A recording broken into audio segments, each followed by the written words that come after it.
इमरान खान साहब का जेल से स्टेटमेंट आया और काफ़ी दिनों के बाद स्टेटमेंट आया। उनकी मुलाकातें बंद की हुई थी और 5 अगस्त का एहतजाज गुजर गया। 6 अगस्त को एक स्टेटमेंट इमरान खान साहब का था, लेकिन अब 14 अगस्त तक के लिए कोई स्टेटमेंट बाहर नहीं आ पाया। और उसके बाद अब इमरान खान साहब का एक बयान कल रात गए जो है वो बाहर आया अपने एक वकील के जरिए से। 6 लोगों ने मिलने के लिए जाना था, लेकिन मुलाकात नहीं होने दी गई। खास तौर पे पाकिस्तान की मिलिट्री एस्टेब्लिशमेंट ने इस बात का बंदोबस्त किया है कि सलमान अकरम राजा साहब की इमरान खान साहब से मुलाकात ना हो पाए। सलमान अकरम राजा साहब को इमरान खान साहब खास तौर पे मिलना चाहते हैं, उनके जरिए से वो पार्टी के जो रियल मामला आते हैं उनको चलाना चाहते हैं, लेकिन सलमान अकरम राजा साहब को मिलने नहीं दिया जा रहा। बहुत सारे और लोग हैं वो भी नहीं मिल पा रहे। बहरहाल एक वकील अंदर गए, वो मिलकर वापस आए और उन्होंने बताया कि इमरान खान साहब ने क्या कहा। अब उनके जरिए से मालूमात इमरान खान साहब तक पहुंची हैं। टीवी है नहीं उनके पास और अखबारात भी उनको नहीं दिए जा रहे, तो बाहर की मालूमात इमरान खान साहब के पास नहीं है। और जो मालूमात इमरान खान साहब को दी गई वो इसी तरह मिलनी थी कि वो वकील मिलने के लिए गया, उसने कोई बात बता दी। अब वो इतनी लंबी मुलाकात तो है नहीं जिसमें इमरान खान साहब को सारी सूरत बताई जाए और एक एक चीज पे जवाब लिया जाए। फिर एक ही बंदा मिलने गया है, अगर 2 4 5 लोग मिले तो फिर वो आपस में जब बात करते हैं, डिस्कशन होती है, तो ज्यादा चीजें बाहर आती है। बहरहाल जो इमरान खान साहब का बयान उनकी पार्टी ने जारी किया है उनके अपने ट्विटर अकाउंट पे, वो मैं आपको बता देता हूं कि इमरान खान साहब ने जेल में क्या कहा।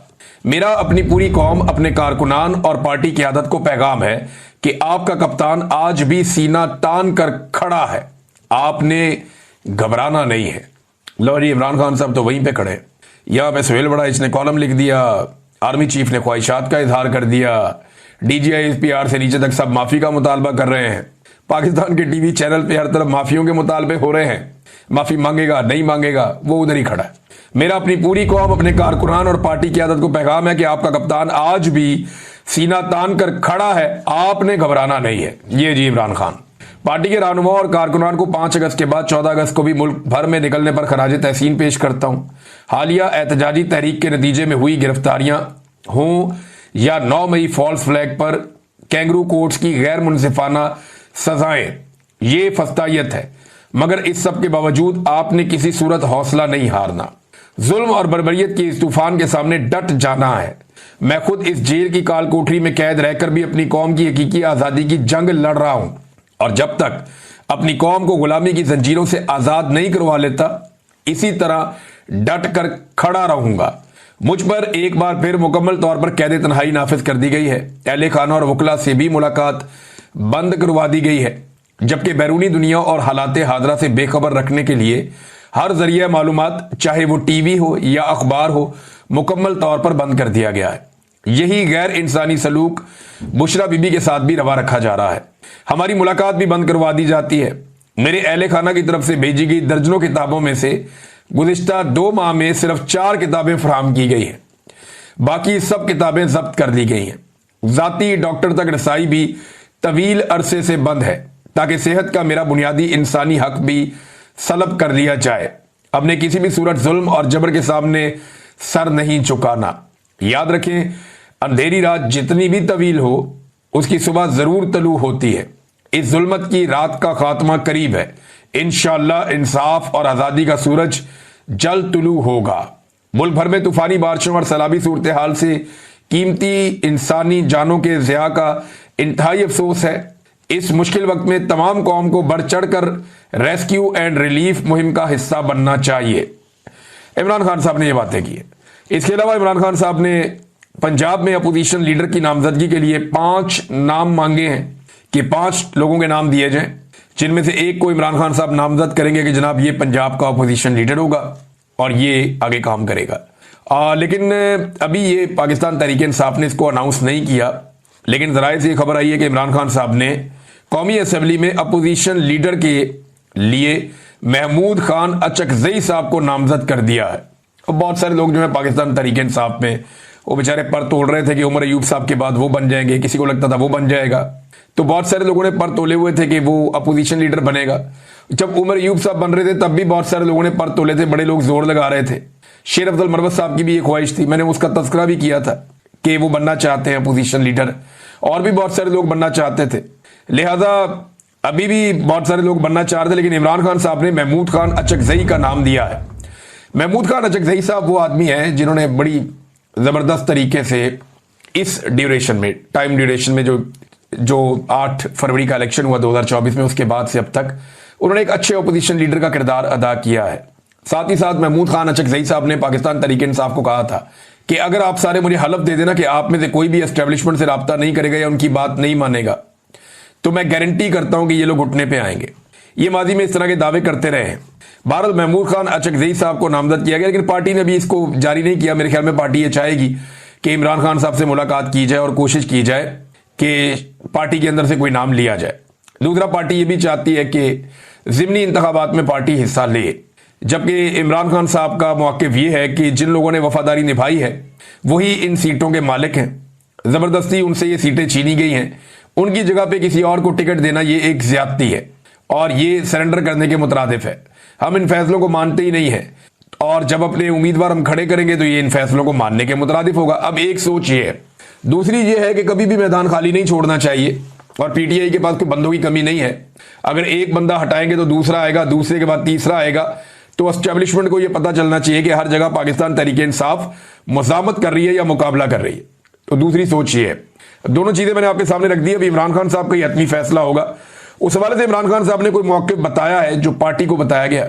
अब पार्टी जो फैसला करेगी वो फिर आपके सामने अगले चंद दिन में आ जाएगा। नाज़रीन, हटियाला जेल में इमरान खान साहब की बहनों को भी नहीं जाने दिया गया, क्योंकि जो भी सख्त पैगाम होता है वो इमरान खान साहब अपनी बहनों के जरिए से बाहर भेजते हैं और जब कोई सख्त पैगाम बाहर आता है तो उसके सख्त किस्म के असरात भी होते हैं। लिहाजा उनकी बहनों को इमरान खान साहब से मुलाकात करने नहीं दी गई। हटियाला जेल के बाहर पुलिस ने बहुत बदतमीजी की है, बड़ी गालम गलोच हुई, कारकुनों को लाठीचार्ज किया गया, उन्हें उठाकर वैनों में डाला गया और फिर उन्हें बाकायदा गिरफ्तार करके वहां से ले गए। मुझे लगता है कि ये जो बदतमीजी की गई है जेल के बाहर, ये बदला लिया जा रहा है उस दुर्गत का या उस इज्जत अफजाई का जो जापान में टिकटॉकर्स की हुई है पाकिस्तानियों के हाथों। क्योंकि पाकिस्तानियों ने जापान में टिकटॉकर्स की बड़ी टका के इज्जत अफजाई की है और यानी ये इनको इस सूरत का सामना क्यों करना पड़ रहा है? जाली हुकूमत है ना, इनके पास मैंडेट नहीं है तो लोग रिएक्ट करते हैं। अगर कोई हुकूमत मैंडेट के साथ हो और वो जाए और उनके ऊपर लोग ऐसे करें तो हमेशा उसकी मजम्मत करनी चाहिए। लेकिन ये लोग, इनके पास मैंडेट ही नहीं है और जब मैंडेट नहीं है तो लोग रिएक्ट करते हैं कि जब इनको तो हमने वोट ही नहीं दिया, ये कहां से हमारे पैसों से फिर रहे हैं, हमारे पैसे लेकर कहां पे घूम रहे हैं। तो वो उनको ऐसे देखते हैं जैसे कोई चोर जा रहा है, फिर वो इनके साथ ज्यादती करते हैं। बहरहाल, और दूसरा जो माफी वाली एक ख्वाहिश का इजहार किया गया या करवाया गया सुहेल वड़ाइच साहब के जरिए से। नाज़रीन, अभी एक दिन पहले आपने सुना और मैंने आपको बताया भी कि आर्मी चीफ ने कितनी अच्छी तकरीर की थी, कितनी ज़बरदस्त बातें की थी, सारी पॉलिटिकल पार्टी, कौमी यकजहती और सबका शुक्रिया अदा किया था। लेकिन मैंने आपसे कहा था कि यहाँ पे कॉल और फेल में तजाद होता है और वो तजाद एक मरतबा फिर नजर आया। लाहौर में पाकिस्तान तहरीक इंसाफ के कुछ कारकुनों ने एक रैली निकाली थी और महंगाई के खिलाफ थी। यानी महंगाई के खिलाफ निकलना, अगर अपोजिशन महंगाई के खिलाफ नहीं निकलेगी या एहतजाज नहीं करेगी तो फिर तो अपोजिशन को कोई काम ही नहीं है। अब पाकिस्तान तहरीक इंसाफ के लोग जैसे ही बाहर आते हैं तो इनके ऊपर दहशतगर्दी के मुकदमे दर्ज किए जाते हैं। इन्हें इस तरह से देखा जाता है जैसे इंडिया से कोई घुसपैठिए पाकिस्तान में आ गए हैं या बम लेकर कोई दहशतगर्द घूम रहे हैं। तहरीक इंसाफ का झंडा उठाना ऐसे ही है जैसे आपने खून लगी हुई तलवार उठा ली है पाकिस्तान में। और फिर पाकिस्तान की मिलिट्री एस्टेब्लिशमेंट किस तरीके से हरकत में आती है ये देखें आप। ये लाहौर में एक फिजा आलम नामी खातून है पाकिस्तान तहरीक इंसाफ की, इनके घर के मैं मनाजिर देख रहा था रात गए। दिन को इन्होंने महंगाई के खिलाफ एहतजाज किया। अब इतनी ज्यादा महंगाई है पाकिस्तान में कि हमारे जो दोस्त फौज के अंदर है वो भी फोन करके कहते हैं कि यार बहुत महंगाई हो गई है, तबाही फिर गई है। वो बेचारे भी बर्दाश्त नहीं कर पा रहे, हालांकि उनको बहुत सारी मुराद, बहुत सारी चीजें उन्हें मिलती हैं। अच्छे खासे सफेद पोश लोग, अमीर लोग, वो बेचारे अब बताते हैं कि हम महंगाई के हाथों तंग आ चुके हैं, लोगों की हालत पतली हो गई है। जो लोग एक हाथ से दिया करते थे वो अब लेने पर मजबूर है। तो फिजा आलम के घर के अंदर छापा मारा और मर्द पुलिस एहलकारों ने चादर और चारदीवारी का तकद्दुस पामाल किया, जैसा कि ये हमेशा करते हैं, क्योंकि मिलिट्री एस्टेब्लिशमेंट इनकी बैक पर खड़ी है। जनरल आसिम मुनीर जो है वो सपोर्ट करते हैं ऐसी चीज को। तो इनके घर पे छापा मारा गया, चादर और चारदीवारी का तकद्दुस पामाल किया गया और मर्द एहलकार एक खातून कारकुन को उठाकर ले गए। सनम जावेद को अस्पताल में लाया गया, उनकी हालत बहुत ज्यादा खराब हो गई जेल में। मैं चंद दिन पहले भी आपको रिपोर्ट कर चुका हूं, उनकी फैमिली बार बार बता रही है कि सनम जावेद से बदला लिया जा रहा है। और जिस वक्त सनम जावेद को गिरफ्तार किया गया था उस वक्त यह दावा भी किया गया था कि यह बड़े साहब के हुक्म पर हुआ है, क्योंकि खैबर पख्तूनख्वा से सनम जावेद को गिरफ्तार किया गया था। और बड़े साहब आप जानते हैं, ये वही बड़े साहब हैं जिनके बारे में अफसार आलम ने कहा कि मोहसिन नकवी इस्लामाबाद हाई कोर्ट के जजेस के पास जाता है और जाकर बताता है कि बड़े साहब का हुक्म है तो फैसला आपने हमारे मुताबिक देना है। तो इसी तरह बड़े साहब आसिम मुनीर भी बोलते हैं।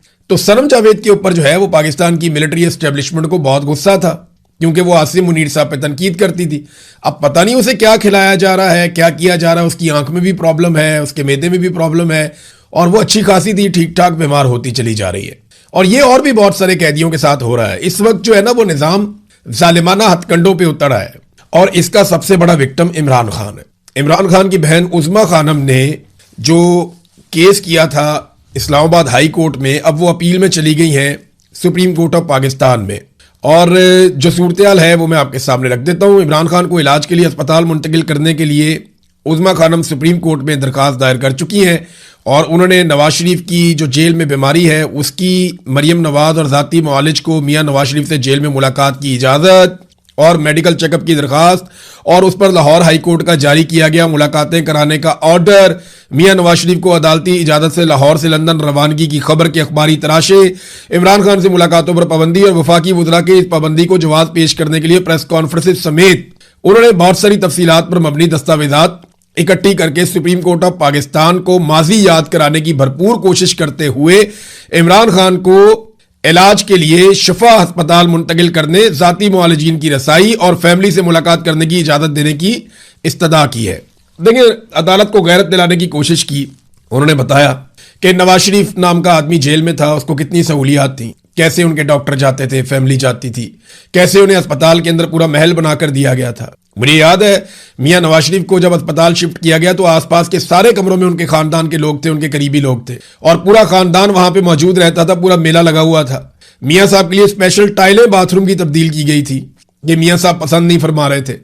तो बहुत सारे और भी इंतजाम किए गए थे, माजी में बता चुका हूं, मेरे ख्याल में बार बार इसमें जाने का फायदा नहीं। लेकिन नवाज शरीफ को जिस लेवल की सहूलतकारी इस निजाम ने की थी, इमरान खान को बुनियादी हुकूक भी उनके नहीं दिए जा रहे। इस पर उज़मा खानम ने सुप्रीम कोर्ट ऑफ पाकिस्तान के सामने सारी तफसीलात रख दी। अब क्या ये सुप्रीम कोर्ट ऑफ पाकिस्तान इंसाफ दे पाएगी? देख लेते, ये घोड़ा और ये घोड़े का मैदान। मुराद सईद बड़े लंबे अरसे के बाद मंजरे आम पर आए। मुराद सईद ने इंटरव्यू दिया शहजाद अकबर साहब को। इंटरव्यू वैसे सुनने वाला है, आप सबसे मेरी गुजारिश है कि आप शहजाद अकबर साहब के चैनल पे जाकर मुराद सईद का इंटरव्यू जरूर सुने। उसमें आपको बहुत सारी वो चीजें पता चलेंगी जो आपको शायद पहले आइडिया नहीं था। मुराद सईद ने अभी भी, क्योंकि मेरी मुराद सईद से बात हुई थी, और मुराद सईद के पास जो हकायक हैं और बहुत सारी ऐसी चीजें हैं जो मुराद सईद ने अभी भी अपने दिल में रखी हुई हैं, और उसने उन चीजों से पर्दा नहीं उठाया।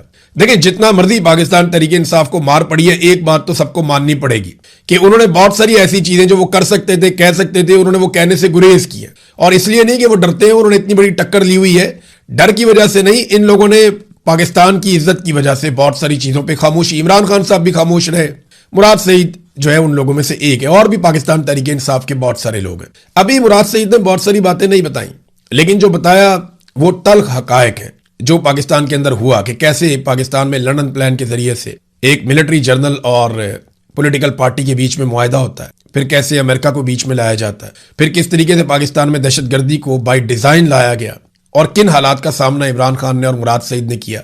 और अब इमरान खान को खामोश रखने या खामोश करवाने के पीछे असल कहानी क्या है, अफगान पॉलिसी पाकिस्तान ने क्यों बदली। फिर उन्होंने बताया कि ग्रेटर इसराइल के मंसूबे के तहत बोर्ड ऑफ पीस में पाकिस्तानी शामिल हो गए। ये आप इंटरव्यू सुने, आपको बहुत सारा कुछ उस इंटरव्यू के अंदर मिलेगा।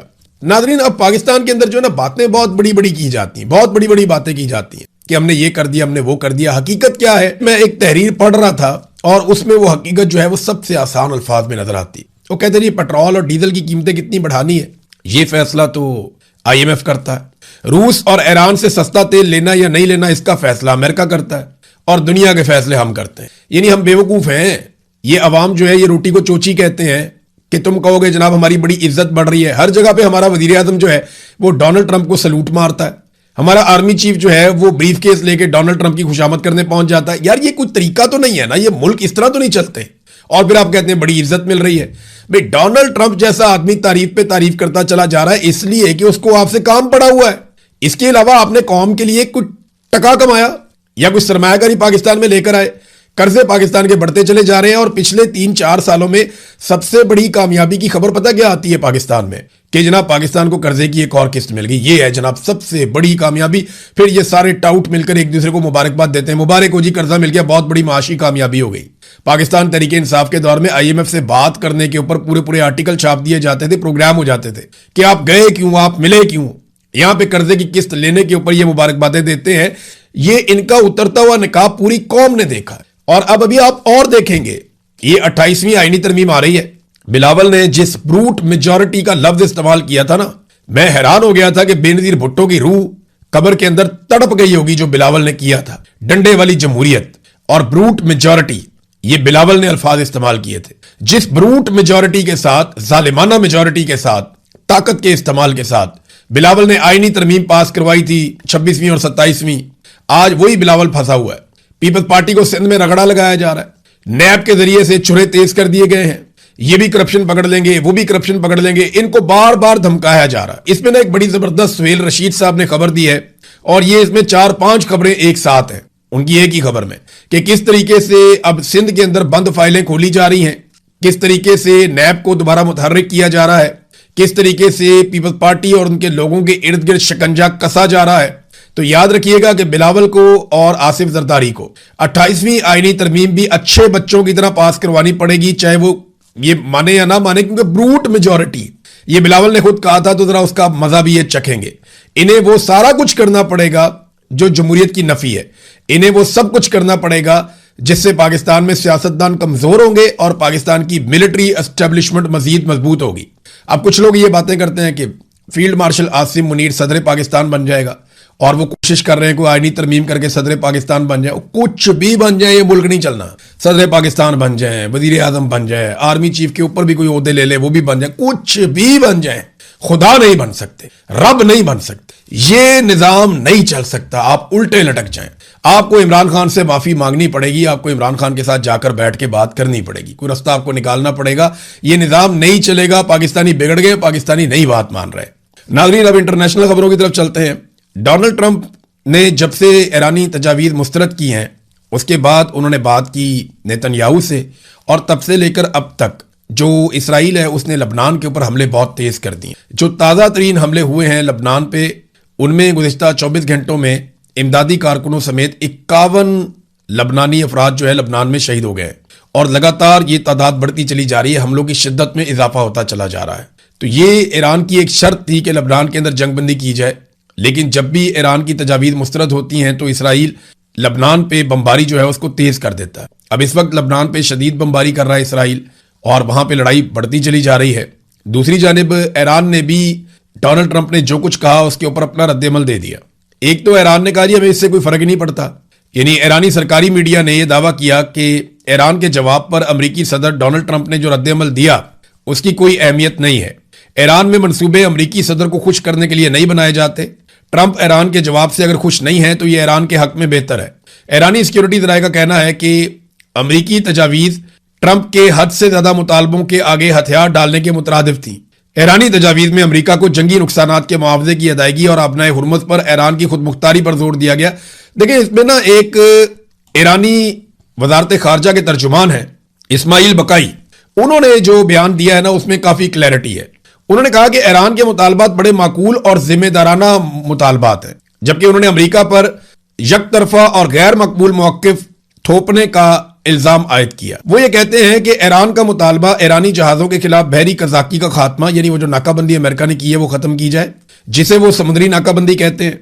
ईरानी अवाम के गैर मुल्की बैंकों में मुंजमद असासों की बहाली का मुतालबा ईरान ने किया कि जनाब जितने दुनिया के अंदर बैंकों में हमारे पैसे आपने मुंजमद कर रखे हैं अरबों डॉलर, वो हमें रिलीज किए जाएं, हम अपनी अवाम के लिए वो पैसा खर्च करें। आपने हुर्मत में महफूज आमदरफ्त की तजवीज़ ईरान ने साथ में दी थी, और लबनान समेत पूरे खित्ते में अमन के क़याम का मुतालबा किया। क्या ये मुतालबात नाजायज? अच्छा, इसमें जो आपने हुर्मत वाला ईरान का मुतालबा है ना कि एक महफूज आमदरफ्त, उसमें ईरान के पास कलीदी किरदार है। यानी ईरान ये कहता है कि आपने हुर्मत में महफूज आमदरफ्त तभी होगी जब ईरान खुद इस अमल की निगरानी करेगा और उसके साथ कोऑर्डिनेशन में होगा और ईरान को उसका बिल अदा किया जाएगा।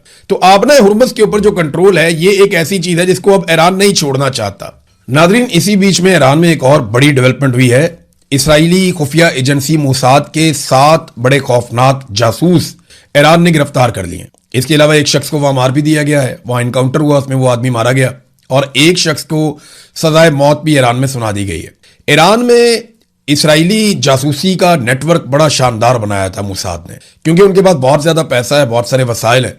फिर वो दुनिया के अंदर फैसिलिटेट भी करते हैं ऐसे लोगों को, इनकी फैमिलीज को, और वो ऐसे कमजोर लोगों को ढूंढते रहते हैं मुख्तलिफ महकमों में, मुख्तलिफ जगह पे, जो काम कर सके इंटेलिजेंस के लिए। यानी खुफिया मालूमात मोसाद को ना सिर्फ फराहम करते हैं, बल्कि वो बहुत सारे दीगर काम भी करते हैं।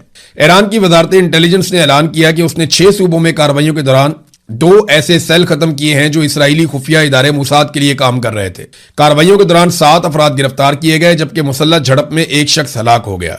मगरबी आजरबाईजान में 4 अफराद पर मुश्तमिल एक सेल सूबे के मुख्तलिफ इलाकों और तेहरान में हसास मराकज और सरकारी इमारतों को निशाना बनाने के साथ साथ दारुल हुकूमत में एक कत्ल की तैयारी कर रहा था। फिर उन्होंने बताया कि कौन कौन सी जगह पे किस किस तरीके से उन्होंने एक एक बंदा गिरफ्तार किया, और उन्होंने बताया किस तरह के इनके पास से हथियार मिले, किस तरह का गोला बारूद मिला। फिर इनके पास से बहुत छोटे साइज के ड्रोन्स भी मिले जिन्हें ये जासूसी के लिए इस्तेमाल करते थे। फिर मवासलाती आलात इस तरह के मिले जिनसे ये राब्ते में रहते थे अपने हैंडलर्स के साथ, और बुलेट प्रूफ जैकेटें भी इनके साथ मिली, और बहुत सारी और चीजें। तो एक जासूसी का पूरा नेटवर्क है जो काम कर रहा है ईरान में, और अब ईरानी इंटेलिजेंस जो है वो एक एक करके इन जासूसों को पकड़ रही है। ये जासूस बहुत बड़ा असासा थे मोसाद के, क्योंकि इसराइली इंटेलिजेंस इतनी तगड़ी थी ईरान में, जिसकी बुनियाद के ऊपर उन्होंने ना सिर्फ ईरानी साइंसदानों को कत्ल किया, उनकी लीडरशिप को कत्ल किया, छोटी छोटी मालूमात उन तक पहुंच जाती थी। नाजरीन, एक डेवलपमेंट और है जो बहुत अजीब डेवलपमेंट है और अमेरिका के लिए बहुत परेशान कुन है। गुज़िश्ता चंद दिनों से हम ये खबरें पढ़ रहे हैं और ये लगातार रिपोर्ट हो रहा है कि अमरीकी एयरफोर्स के तैयारे खलीजी ममालिक के ऊपर जब प्रवास करते हैं, खासतौर पे वो आबना हुर्मुज के नजदीक जब जाते हैं या समुद्री पानियों के नजदीक, जो ईरान के जब वो नजदीक जाते हैं तो अक्सर तैयारे 7700 का हंगामी पैगाम भिजवाते हैं। ये 7700 क्या है? अमेरिकन एयरफोर्स के तैयारे जब मुश्किल में आ जाते हैं, जब उनको कोई जैमर्स पड़ जाते हैं, या उनका कम्युनिकेशन का या दीगर सिस्टम पूरी तरह से काम नहीं कर रहा होता, या उन्हें लगता है कोई खराबी हो गई है, तो वो 7700 का एक पैगाम फौरी तौर पे भिजवाते हैं। अब अमेरिका के पास शानदार एयरफोर्स है, बड़े अच्छे तैयारे हैं, जदीद सिस्टम है उनका, लेकिन ये उनके साथ हो क्या रहा? ये गुज़िश्ता चंद दिनों से लगातार हो रहा है। कभी 2 तैयारों के साथ होता है, कभी 4 तैयारों के साथ होता है, कभी फिर किसी तैयारे के साथ होता है, और ये होता चला जा रहा है। अभी हाल ही में एक मरतबा फिर गुज़िश्ता रात दोबारा से अमरीकी एयरफोर्स के तैयारे ने 7700 का इमरजेंसी कोड भेजा और फौरी तौर पे हंगामी लैंडिंग की है। ऐसे कुछ तैयारे माजी में सऊदी अरब में लैंड हुए, कुवैत में भी लैंड हुआ सुना, और कतर में भी लैंड हुआ। अभी ये यूएई के अंदर एक तैयारा लैंड हुआ है। ऐसे कौन से जैमर्स इस खित्ते में आ गए हैं जो इससे पहले नहीं थे? देखिए, इससे पहले जब अमेरिकन फोर्सेज आई थी और उन्होंने बहुत शदीद बमबारी की थी ईरान पे, तो तब तैयारों की जानिब से इस किस्म का शिकवा नहीं किया गया था और इस किस्म के कोड्स भेजे जाने की इतला नहीं थी। अब लगातार जब से एक अमरीकी तैयारा ईरान में गिरा, पायलट वाला मामला हुआ, उसके बाद से लेकर एकदम सूरत बदल गई है। अब ईरान की जो फिजा है वो अमरीकी एयरफोर्स के तैयारों के लिए वैसी नहीं है जैसी माजी में थी। ये कौन से जैमर्स हैं? देखें, जब इंडियन पायलट्स पाकिस्तान पे अटैक करते हैं